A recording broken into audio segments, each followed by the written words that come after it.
किसी राज्य में एक राजा था। कुछ साल पहले उसके राज्य पर आक्रमणकारियों ने हमला कर दिया था। राजा बहुत ही साहसी और बहादुर था। उसने उन सभी आक्रमणकारियों को खदेड़ कर भगा दिया, परंतु उस युद्ध में राजा ने अपना एक पैर और एक आंख हमेशा के लिए खो दिया। पर दिव्यांग होने के बावजूद उसके राज्य में सभी लोग खुशहाल और संपन्न थे। राजा बहुत ही बुद्धिमान और प्रतापी था। एक दिन राजा के मन में ख्याल आया कि क्यों न अपनी खुद की एक तस्वीर बनवाई जाए। फिर क्या था, सूचना देकर देश विदेश से चित्रकारों को बुलवाया गया। एक से बढ़कर एक चित्रकार राजा के दरबार में आए। राजा ने सभी चित्रकारों से कहा कि वो उसकी एक बहुत सुंदर तस्वीर बनाए जो राजमहल में लगाने लायक हो। सारे चित्रकार सोचने लगे कि राजा तो पहले से ही दिव्यांग है, फिर उसकी तस्वीर को सुंदर कैसे बनाया जा सकता है, ये तो असंभव है।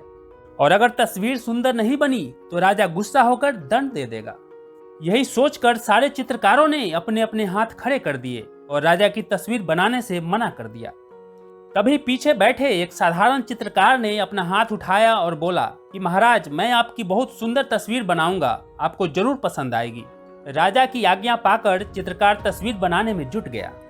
कुछ दिनों बाद उसने एक तस्वीर तैयार कर राज दरबार में उपस्थित हुआ। तस्वीर देखकर राजा बहुत प्रसन्न हुआ और सारे चित्रकारों ने आश्चर्य से अपने दांतों तले उंगली दबा ली। उस चित्रकार ने एक ऐसी तस्वीर बनाई थी जिसमें राजा एक पैर को मोड़कर जमीन पर बैठा है और एक आंख बंद करके अपने शिकार पर निशाना लगा रहा है। राजा यह देखकर बहुत प्रभावित हुआ कि उस चित्रकार ने राजा की कमियों को छिपाकर कितनी चतुराई से एक सुंदर तस्वीर बनाई है। राजा ने उसे बहुत सारा इनाम दिया, जिससे वह चित्रकार धनवान बन गया। दोस्तों, आज इस कहानी से आप दो महत्वपूर्ण बातें सीख सकते हैं। पहली बात यह है कि आजकल अधिकतर लोग दूसरों की खूबियों, उनकी अच्छाइयों पर ध्यान नहीं देते, बल्कि दूसरों की कमियों को ढूंढते रहते हैं। ऐसे लोग उस मक्खी के समान होते हैं जो समूचे सुंदर बदन पर कहीं और नहीं बल्कि वहीं बैठते हैं जहां पर जख्म होता है। ऐसे दृष्टिकोण रखने वाले व्यक्ति जीवन में कभी भी सफल नहीं होते। इसलिए आप हमेशा दूसरों के गुणों, उनकी खूबियों, उनकी अच्छाइयों से सीखने का प्रयास करें, तभी आपका विकास होगा। दूसरी बात जो आप इस कहानी से सीख सकते हैं वो है भीड़ से अलग हटकर सोचें। Think out of the box.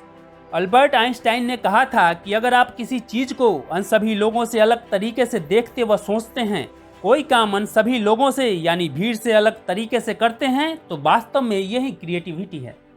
आपके गांव में, मोहल्ले में, आपके आसपास कुछ एक लोग ऐसे होते हैं जो कुछ ऐसा एक्स्ट्रा ऑर्डिनरी कर जाते हैं जिससे वे बहुत आगे बढ़ जाते हैं।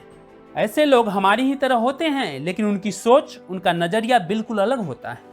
वे कुछ ऐसा देख लेते हैं जो बाकी लोग देख नहीं पाते। इसलिए दोस्तों, यदि आपको आज के इस डिजिटल युग में ग्रो करना है, लाइफ में एक्स्ट्रा ऑर्डिनरी तरक्की पाना है, अपने समाज, सोसाइटी में अपनी पहचान बनानी है, तो आज से ही आपको अलग तरीके से सोचना शुरू करना होगा। उस तरीके से नहीं जिस तरीके से सारी दुनिया सोचती है।